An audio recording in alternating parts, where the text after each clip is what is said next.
देखिए गोरी तोर गलिया भौजी लेंगे लेंगे गाना के बाद अब अन्नपूर्णा फिल्म पर अगला धमाका होगा खेसारी लाल यादव जी का। यहाँ पर अखिलेश कश्यप पोस्ट करके आगाज करते हुए नजर आ रहे हैं कि अब करेंगे धमाका कश्यप स्टाइल में फिर से अन्नपूर्णा फिल्म पे। और ऐसा पोस्ट जब भी करते हैं अखिलेश कश्यप तो वो खेसारी जी के लिए ही करते हैं, किसी और के लिए कभी हमने ऐसा पोस्ट करते हुए नहीं देखा।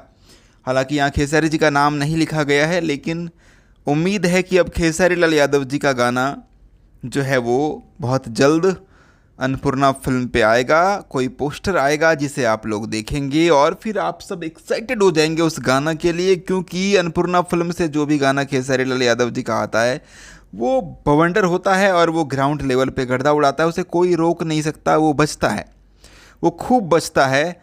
और वो कैसे बचता है उसका आइडिया अखिलेश कश्यप जी को है। वो बजवा लेते हैं गाना को, क्योंकि वो ऐसा गाना लिख देते हैं और ऐसा गवा लेते हैं खेसारी जी से, ऐसा म्यूजिक बनवा देते हैं कि भाई वो गाना बहुत स्पेशल बन जाता है। और फिर अगर गाना ज़बरदस्त हो, बेजोड़ हो, तो जाहिर सी बात है वो बजेगा, उसे कोई रोक नहीं सकता है। तो ये है अपडेट फ़िलहाल। आप लोग एक्साइटेड हैं? कमेंट बॉक्स में कमेंट करिए। मैं महेश पांडे, आप लोग देख रहे थे Bollywood entertainment. Love you all.